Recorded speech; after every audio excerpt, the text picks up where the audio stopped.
today I want you to leave with some strategies that will help you stay healthy. And by sane, I mean not going down kind of like that, the dark hole of where we can all go to, frankly, and where I've definitely been during this time, because we have this situation that is unprecedented for us because we've never lived through it. But pandemics are actually, if you go through timelines and you look, we are, a pandemic that is in line with so many other things that have happened in the course of human history that are similar to this.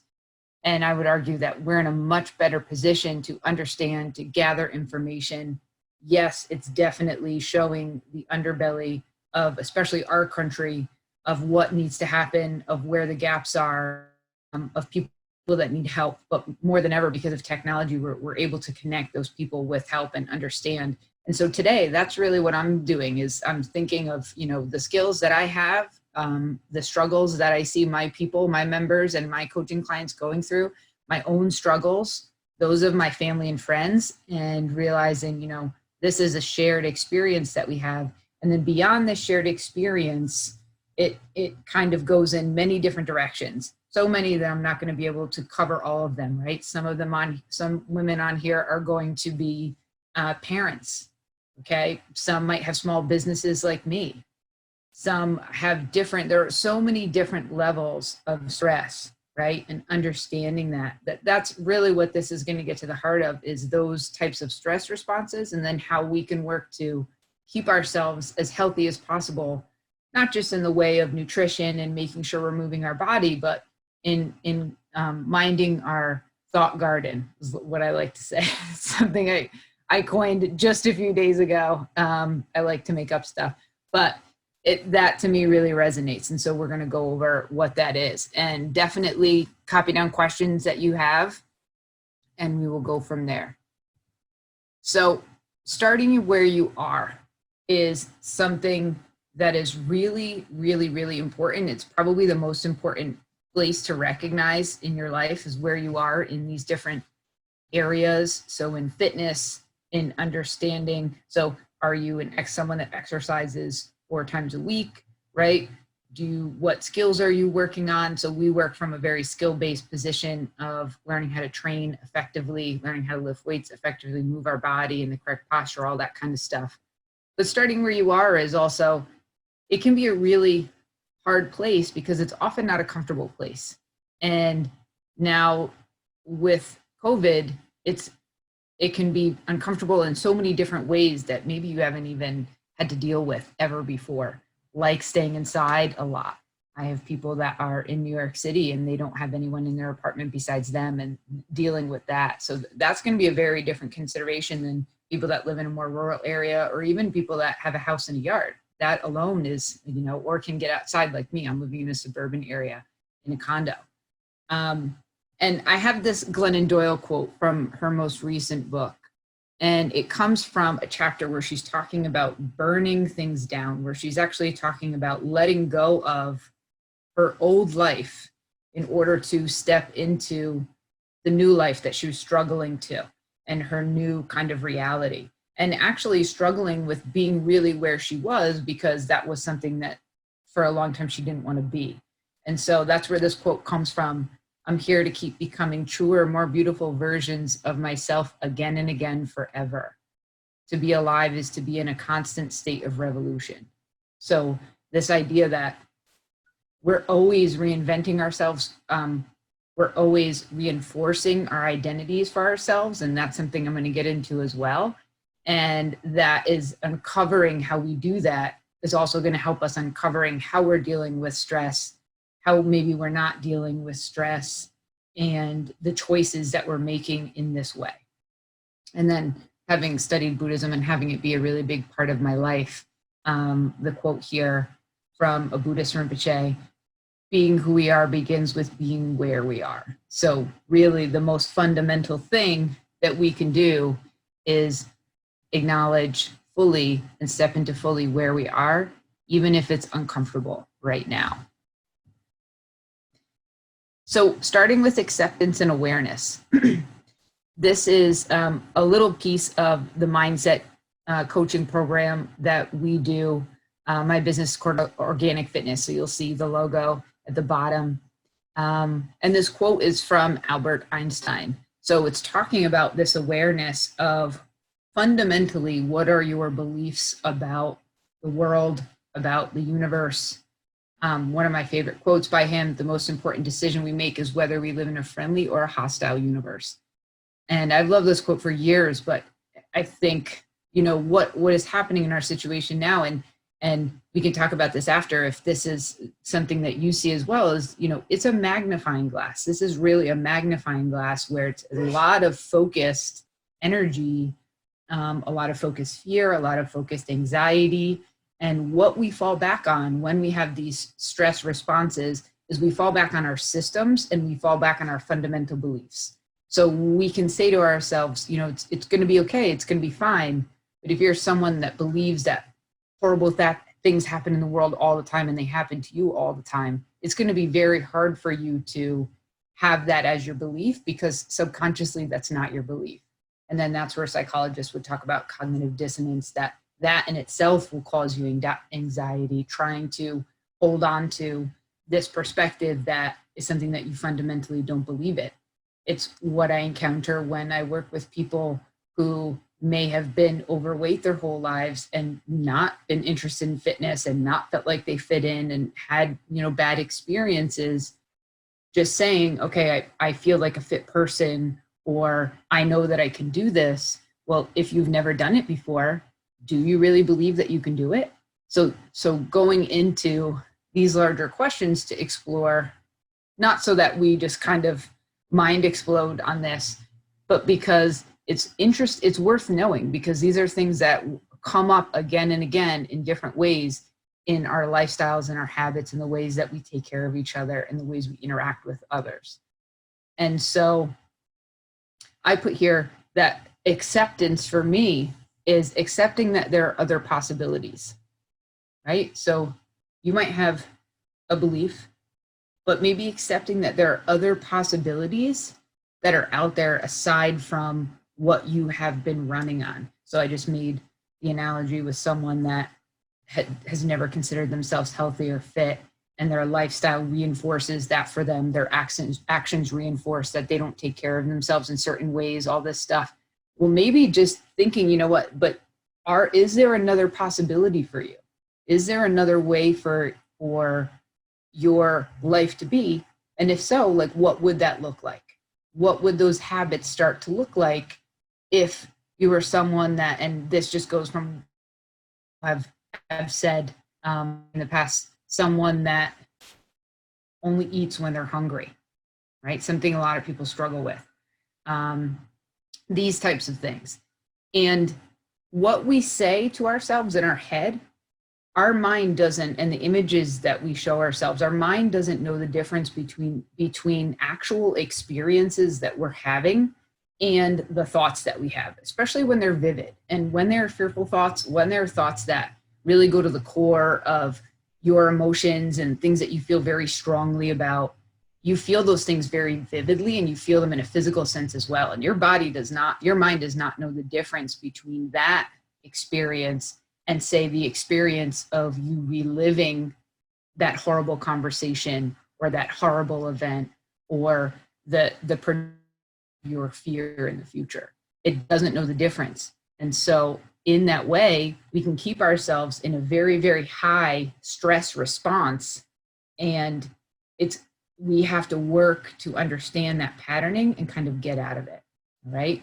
And just to give you some background from me, part of a huge reason of why I got into this work, and I transitioned into it in my 30s after being a teacher for 10 years and working in business before, was that I was a very heavy kid. I was bullied, and all the way through my teenage years, and kind of found fitness before coming to Smith. Even though I was an athlete and even though I had success in that area, I didn't actually ever really consider myself to be a fit person or a healthy person or someone that kind of knew how to take care of themselves.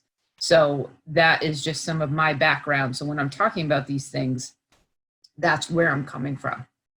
And you may have had a bias like I used to, which was that fitness professionals or people that were fit had always been fit. And that is actually rarely the case, I found. So strategies around this. I put this picture of a coffee shop because we're going to get back there. I love going to a coffee shop and writing or reading and supporting small businesses in my town and enjoying that atmosphere. And we can't do it right now. And that's okay, right? I have found through my own experience, but then also through the people that I work with, that journaling can be a really powerful tool. And what it does is it kind of bypasses the system where you have a negative thought about yourself or you have a negative thought about something, and we have that filter of like, oh, you can't say that out loud, right? So if I were to ask you about, when you're struggling with making a food choice, when you're struggling with stress, what is your internal dialogue? Most likely you are not going to tell me the extent of your internal dialogue, because it might be, you are so friggin' stupid. I swear a lot in my regular life, but I try to tone it down when I'm doing presentations and things like that. But, what are you effing doing? Why are you effing eating that, right? All of these things that come up that when we're speaking, we don't say them because, one, there's shame involved in them. Like we can be pretty hard on, I don't know about you, but I'm the hardest on myself of anyone in my life, and have been, and in the past have been to a point of complete self-sabotage during a time of incredible depression. So that's there. And we can bypass that system in journaling, and we can see clearly, what are we saying? What are we saying to ourselves? So I have it up here on the slide. What are we saying about the present situation? How do you feel about this? How do you feel about being in the house? How do you feel about this uncertainty? Because one of the things that humans hate is uncertainty. So the fact that we have uncertainty and things are evolving and changing every single day here in this situation, that alone is adding a lot of extra stress on us, whether or not we're conscious of it. Our subconscious is conscious of it. We want things to be, okay, we know what's going on here and we just don't right now. And that's an uncomfortable place to be, and that's okay. And that's going to come up. That's going to come up. Those things are going to come up, and we want those things to come up because we're going to identify these patterns of how we're handling this. And, and I'll get to that before I keep talking. Your responses to stress, and then what it means about your ability to X, Y, and Z. What it means about your ability to make money. What it means about your ability to, be positive in your intimate relationships right now. What it means about your ability to take care of yourself, right? What it means about your ability to function on a basic level, okay? All of these types of things. For me, being a small business owner, I'm very up in there. We're not even the first round of opening. We have a lot of things that are going on for us. And a lot of people in business are dealing with pay cuts and furloughs. And this is a real thing, and that's okay. We're all in it together, and understanding that and understanding it's going to put some stress on us, right? And not falling into that trap of comparative suffering, as I've heard it called, comparative suffering. Like, okay, I have some stress about my business and money and whatever else, but I have food on the table. Now, it's good to be grateful. It's good in that gratitude practice of writing that down. And that's something that people really like because it's a reframe, which is what this is. I'm going to get to a couple of reframing strategies we have here. It's a reframe when you do gratitude, which is why it's successful. I'm grateful for my health. I'm grateful for the opportunity to help people change their lives in my business. I'm grateful for my family. Those are fantastic things to keep in mind because they're there and it's the positive things in your life. But everybody is allowed to feel their feelings and allowed to have their life's experience. We don't want to compare it and lessen it just because someone else is having a different life experience. Okay, so we need to also just let ourselves off the hook a little bit. Okay, now when people start not kind of being conscientious in what they're saying and doing the comparative thing, well, I've been inside for 2 days or whatever else, there definitely is going to be suffering to that. When we start getting into outrage culture, that's a little bit different. That's definitely more of like an ego mindset thing. Here we're talking about having some self-compassion and and starting where you are and being honest about that. It's going back to that. Okay. So a lot of what we're going to talk about today is you. It's going to talk about your life and how your life is being affected by this and how that is also bringing out certain things in you. The next one, the avatar therapy. I love this because I tend to think of the Muppets when I'm doing the avatar therapy. It goes along with noticing and naming. Avatar therapy came out of treating people with schizophrenia who had many different voices in their head. And we also have many different voices in our head. Not to say that we are all schizophrenic, but the voices that we have in our head, for instance, like, oh, this is, I don't know what's going to happen. I'm really, I can't believe this. This is, we're never going to be a get together again. What about my brother's wedding? What about, oh, that's my Debbie Downer voice, right? Okay. Then, it's going to be okay. There are going to be really good things that came out of this, just like there are good things that come out of all negative situations. And we have the light with the dark. That's my positive pearl, right? So identifying these voices, it's not a silly thing. It's something where oftentimes when a voice comes up in our head and when a thought comes up in my head, we just kind of fall into it and we just run with it, thinking that because I'm thinking that must be me and that must be my inner voice and that must be how I'm feeling. Well, maybe, I don't know. But if you name it, then you're able to step back from it and you have a frame of reference that this is a thought I'm having. This is an expression of emotion. Maybe I'm feeling super anxious. Ooh, voice of dread turns on. There we go. But by stepping back from it, you're able to actually acknowledge that there's a thinker and there's the thought, So you then have a choice of whether or not you want to engage in that, right? So say I have a positive voice in my head and it's helping me to get my work done and it's helping me to reach out and not be nervous about being rejected or whatever it is that I have to do for my business. I'm going to go with that voice. That's a useful thing for me.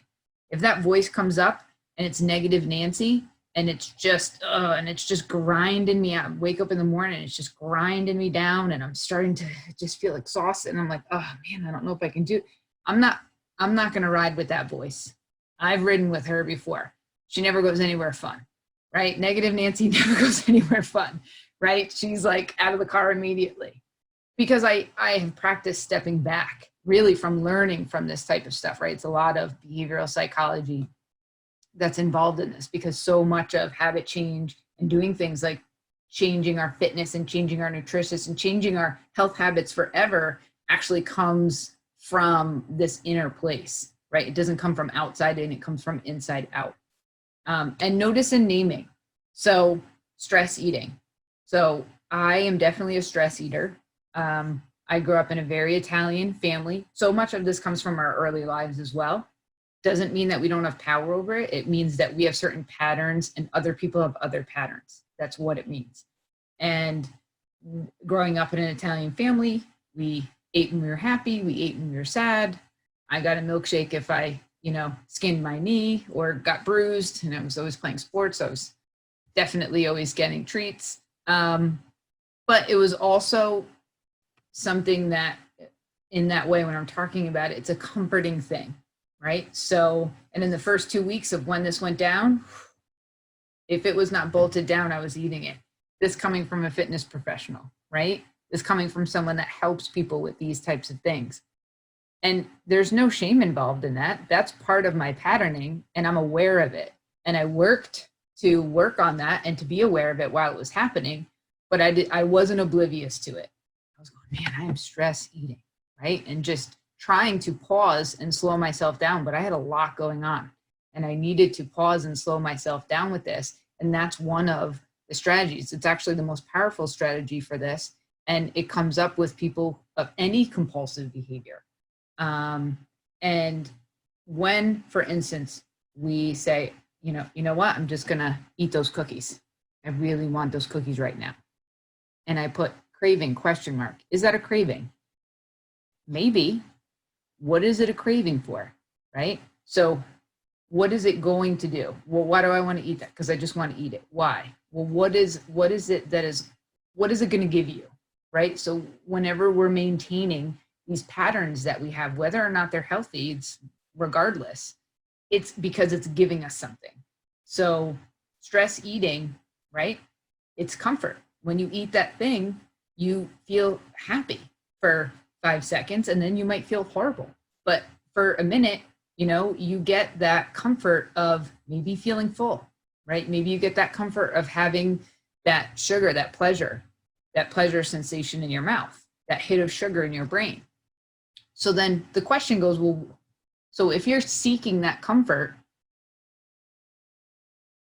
5 steps of what was happening before that craving went off in your head and you said, I want to eat those cookies, right? Maybe it was that you had a really hard conversation with someone that is stressing out right now. Maybe it was that you had something difficult going on at work. Maybe it was that there was something going on with your partner that was, here we go again, right? And you just can't take it anymore and it's uncomfortable. And your patterned response that has been practiced over and over again is, now I'm going to go eat those fucking cookies, right? I tried to keep the F-bombs to myself as long as I could. Effing just doesn't have the same type of, as the word, I can't help it. Now, are cookies delicious? Yes. Are donuts delicious? Yes.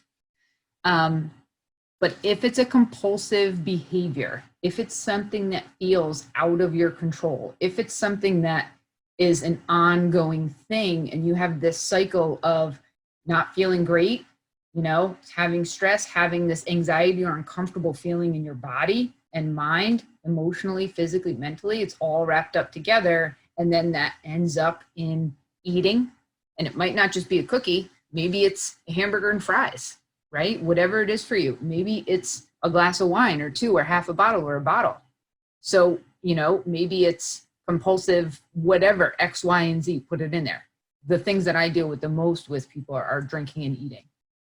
So keeping that in mind, that having that pause, and you're going to have to remember it first. So these strategies come from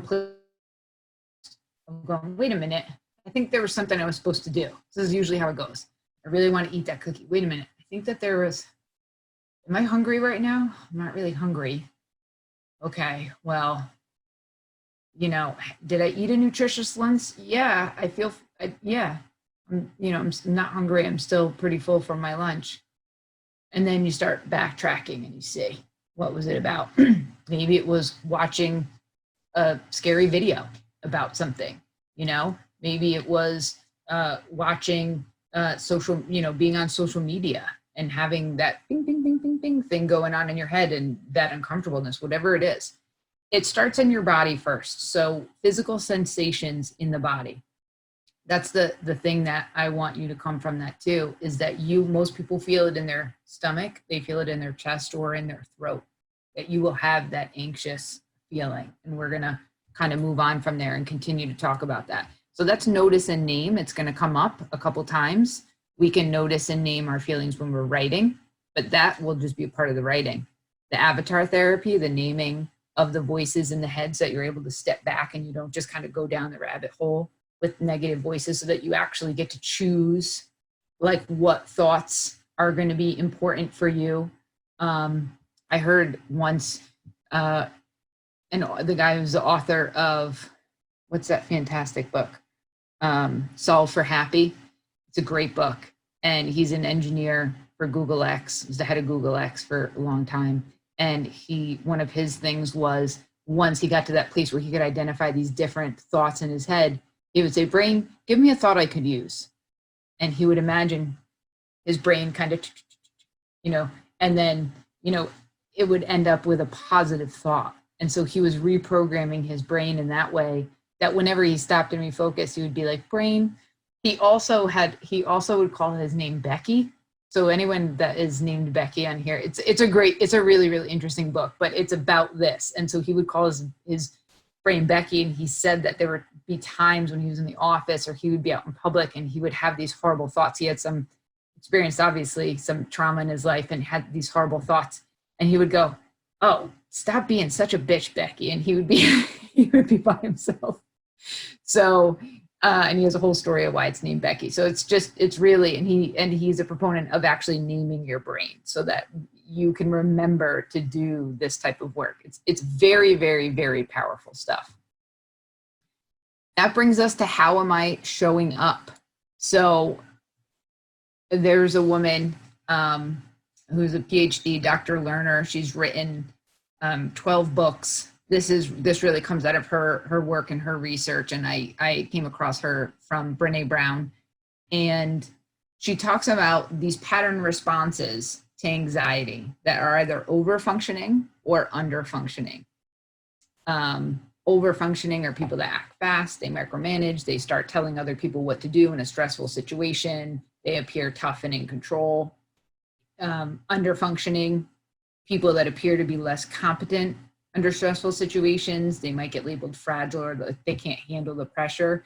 People that tend to sink into low energy physical states, whereas overfunctioning is high energy physical states.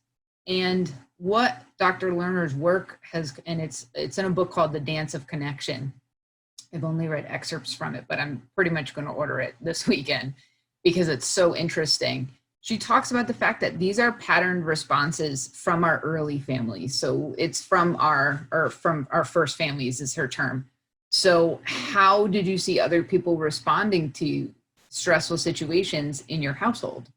And that there are actually unwanted identities that are attached to both of these, that over-functioning people don't want to be called control freaks and, domineering, and that under-functioning people don't want to be looked at as kind of not being able to help or not part of the team or just kind of on the wayside. And the strategy for this is going to be, again, noticing and naming the behaviors of, if you are someone, and this can also change for different periods in your life. And noticing the behaviors, again, allows you to step back and see the pattern that you're reinforcing unconsciously, mostly, because most of our behaviors are actually happen at the unconscious level.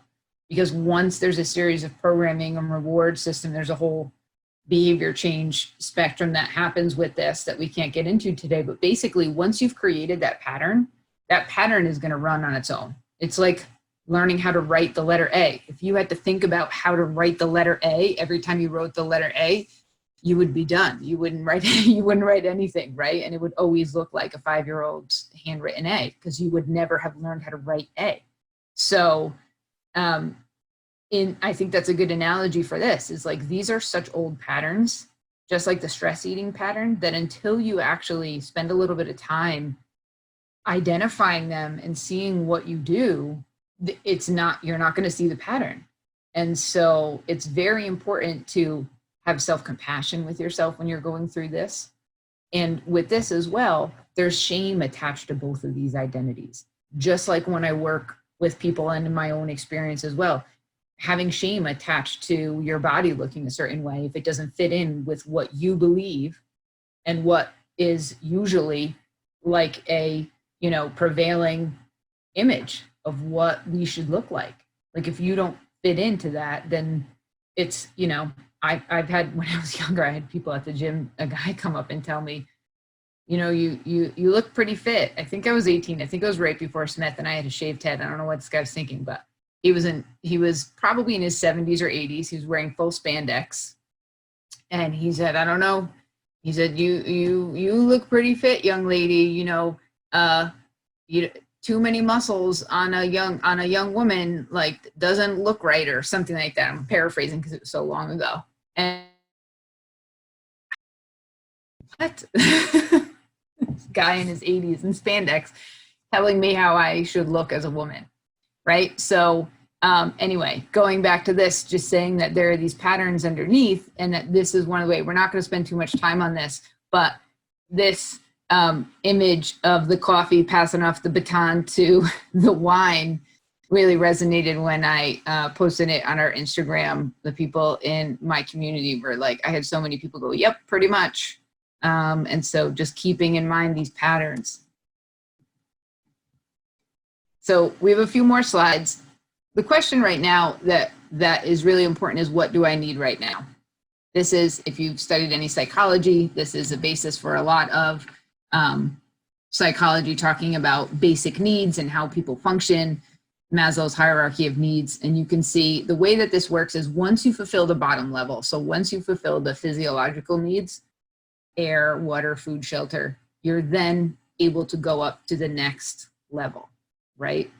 And so moving up and moving up and moving up. And this is something that I remember learning about, and actually my intro to psych class at Smith, but I remember learning about this as a reasoning behind why it's so hard for people who are in impoverished positions to, for instance, get higher level degrees, right, on average, to get into professional positions that require focus and attention and time. Because if you're not getting the, these first two needs, right, I would put, education is kind of going to be above there. So if you're not sure about where your food is coming from, and it seems like a no-brainer to us, obviously, or if you're going to be safe in your neighborhood, how are you going to concentrate in school?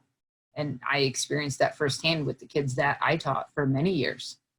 Okay, so I want to kind of revamp this and go into, this is my hierarchy of needs. So again, we want to fulfill the bottom, and then we're going to move up. I didn't complete the pyramid. I did have a schema of a pyramid here, and I had to get rid of it because I was messing with it for like an hour and a half, and I was like, I'm not dealing with this pyramid. But basically, in the same way, you want to complete the bottom and move up. Here, I would say that these are non-negotiable. At the bottom, our restorative habits are non-negotiable. So stress reduction, self-compassion, physical exercise. And we're going to get to these three: sleep, nutrition, and physical exercise, because these are the things that, if we aren't getting these, as well as stress reduction, physical exercise is an area that can reduce stress. Unless it is inappropriately used, then you can stay in a heightened stress response the whole time. And then I also have coffee and pets. So my rescue dog, Violet, who is our sleep coach at the gym because all she does is sleep, she's here. Coffee, I tried to quit coffee for a while, and that was fine, and I didn't need to do it again. And then going up to here, beliefs, thoughts, and behaviors, the things that we were just talking about. How am I showing up? What triggers do you have, right? What do I need right now? Maybe you need to get off social media. Maybe you need to go food shopping and think about the things that you want to have in your house, knowing that if we have something in our house, it's most likely we're going to eat it, okay? Things like journaling, things like uncovering what's actually going on for you. And it doesn't actually have to be journaling. There's a lot of research on writing, so not necessarily typing, but actually writing and what it does in your brain, because it uses a different section of your brain than typing does. So I've seen that work for most people. Some people, though, will do a voice message on their memo on their phone and then delete it. Listen to it and delete it so that they can kind of have that stream of consciousness flow. But basically, you want to get into a stream of consciousness, and you want to get out of your thinking brain, because your thinking brain, like I said, is going to stop anything that in the filter it is going to judge as maybe even too harsh for you to deal with for yourself, and definitely not for anybody else to hear. So it's important to bypass that system to really get to, okay, what am I actually saying to myself all the time? And then I put up here, I love the Golden Girls, and someone did I can't remember the band name and the band cover for this, but they made it the Golden Girls, like hanging out on the step, and I just thought it was the best thing ever. So this is where friends, I put my partner up here. When she saw that, she was like, oh, I'm not down here with Violet. And I was like, no, you're here, because this is this is about me, right? So when you're doing this, which I suggest you do, make your non-negotiable, what's non-negotiable, right? And then coming up to here, this is what is the joy and the outward connection, and the bottom two, the awareness and the restorative habits, are your inner connection. It's your connection with yourself. If we don't have this connection with ourselves up here in our outward connection, things are gonna get messy. Now, humans, everything's messy, right? But emotions, stress, finding that you're just days on end, not being productive in the way that you want to be, no matter what that means for you. It might be for work, it might be for whatever else, you know, and now more than ever, we have that magnifying glass that's happening. We fall back on our systems. So if we don't have these bottom two taken care of, when we get up here to doing the things that we really like and having connections with people, you know, it might, if we don't have the bottom two, let's put it this way, it's going to be hard to get the things done that we value. It's going to be hard to stay consistent with talking with people, say, that are having a stress response or family or having this worry and need, and not get completely overwhelmed by it or completely shut down, right? Not get into that over functioning or under functioning. That's what we're trying to do here, is we're trying to make sure that we are, once we see that little spark of something, that we don't let it absolutely go into a full-on fire. So that's a really good, fun exercise to do. Put on some music, do anything that you like, and then do your hierarchy of needs. And then getting to the things that we really need to be maintaining. Sleep. I love animals, so I just started Googling cute sleeping animals. That was fun. So we can learn a lot from animals, including how they are able to be functioning and running around and then just be completely asleep. One thing, if you're having issues sleeping, now there's a lot of information out there which I didn't reiterate here because I figure people have heard it. You know, keep your bedroom cool. Turn off screens as early as you can before bed, but at least an hour before bed. Start your sleep ritual a half hour, so brushing your teeth, changing. You know, I like to use a heating pad in my bed. Anything that you're doing that's your sleep ritual to wind down, going to sleep the same time every night and waking up the same time every morning is very good for aligning sleep. But then, so I put some other things that you might not have heard before. One of them is making sure that you're eating slow digesting carbohydrates at each meal. And you might be like, why does this have anything to do with my sleep? It has to do with your hormone regulation. So eating whole grains, so things like steel cut oatmeal, ancient grain or amaranth, rice, the least processed version of these foods, right? It just allows for we don't have these spikes in our blood sugar and with our cortisol. So we want to have cortisol when we wake up in the morning so that we're kind of up and ready to go, and we naturally get a cortisol spike in the morning, and we don't want to have it in the evening when we're trying to relax and go to sleep. And so this will help with the regulation of that. So will eating regularly. So fasting and skipping meals can definitely impact your hormones. Women have much more complex hormones than men. So when people talk to me about things like intermittent fasting and whenever we do that, we go into a whole conversation of why people are doing it and whatever else, but that could definitely be something that is affecting you. Getting bright light while you're awake, especially in the morning. If you can sit outside somewhere, if you can get some sun, if you can see, I told my wife she had to be out of the room, not doing her puzzle while I was doing my presentation, and who walks in? Okay, you lasted 40 minutes. Oh, that's my other slide. So getting bright light in the morning especially, but that helps with natural melatonin production, which helps you go to sleep, and then balancing exercise with restorative recovery strategies. Okay, getting into nutrition a little bit. I really like this. This image makes me laugh all the time because, you know, this is really showing weekenditis, right? So on Monday and Tuesday, we got this nice, thick, muscular, really detailed, right? So on Monday and Tuesday, you're rocking out with whatever you're practicing for your nutrition strategies. Middle of the week, it starts to be, you start to slip a little bit. By the weekend, you are barely hanging on with this leg that looks like a branch. right? So I love this face too. So this is the weekenditis, right? And I think that that weekenditis is creeping more into every night-itis now, where things are kind of going on the wayside and people are having happy hours every night with friends and whatever else. Hey, if that's what you want to do, no judgment whatsoever. But understanding that some of that could be the patterning and the stress response. Some of it's obviously going to be connection. You want to be connected, right? Hey, I'm on happy hours with people and I don't drink. So it's making these choices for ourselves too.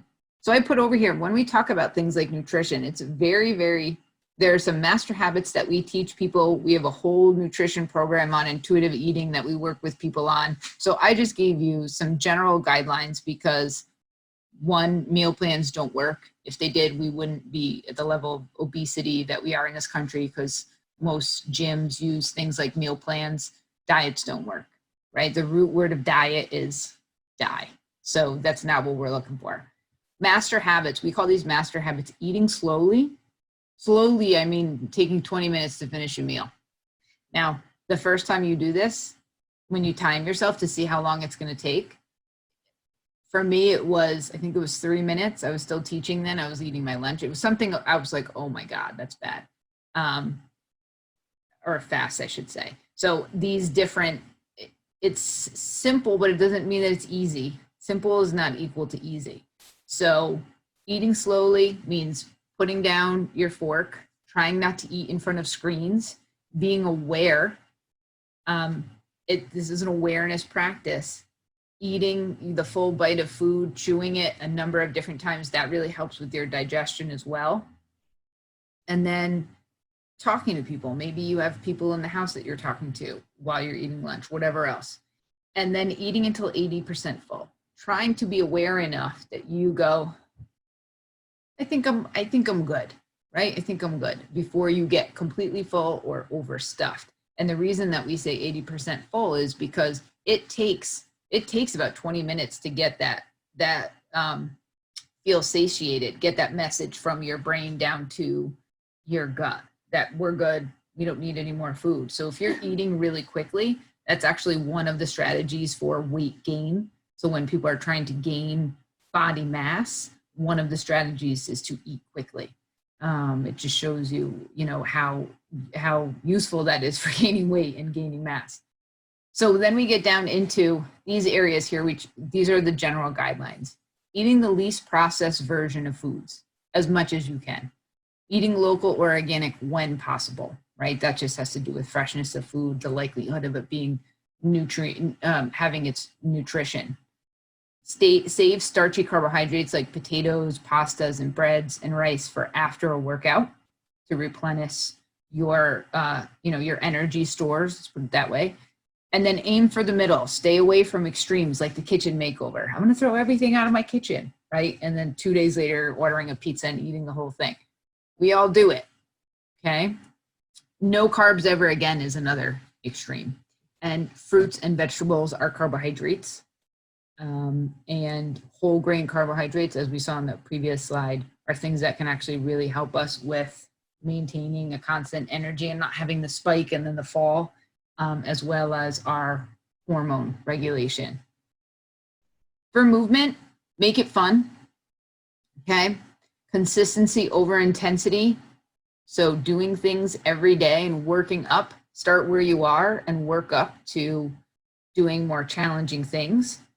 Strength and cardio. So if you're doing, we do resistance with bands, we use weights, we've loaned out almost all of our equipment to people, but there's people that have never worked with us before that are doing training with us. A combination of strength training and cardiovascular training. Cardiovascular training here, I'm talking specifically about interval training, where we're getting the heart rate up and then we're allowing it to come back down and then getting the heart rate up and coming back down.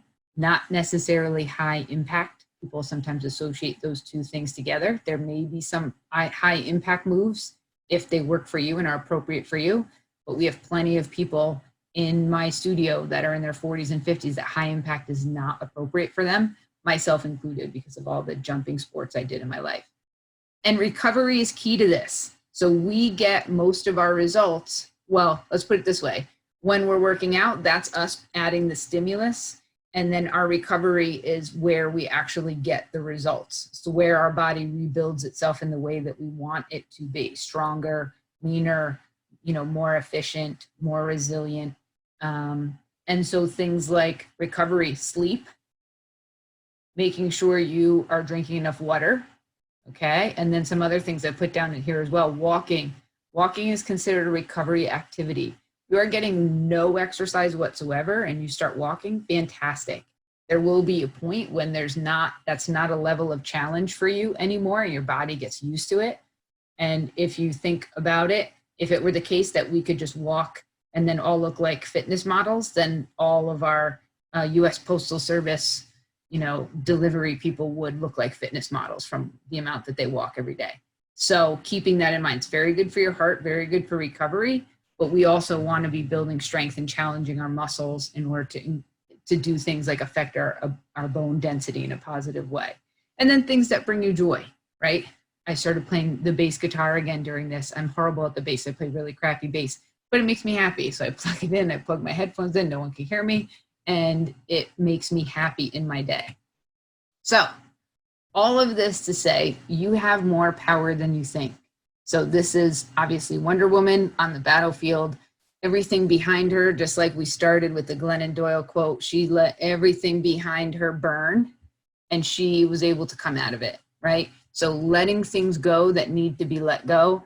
And in this way, I would say things like patterns that are not serving you anymore, that did serve some purpose in your life at some point, but now you've gone beyond them, and feeling that tug, just let them go.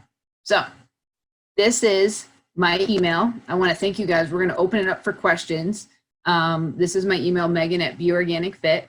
I actually, next week I'm turning 40, I said before the call, and I haven't even opened this up yet, but as I think people need it now more than ever. I'm going to give away 40 hours of coaching for free over the next 60 days. If you are interested in that, they're an hour-long coaching conversation. We get in depth with the things that you're working on and you're struggling on and you're struggling with in your lifestyle.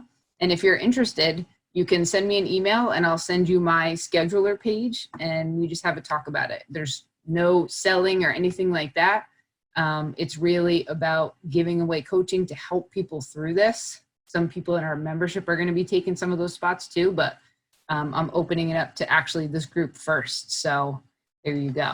And I'm going to stop sharing right here. All right, cool.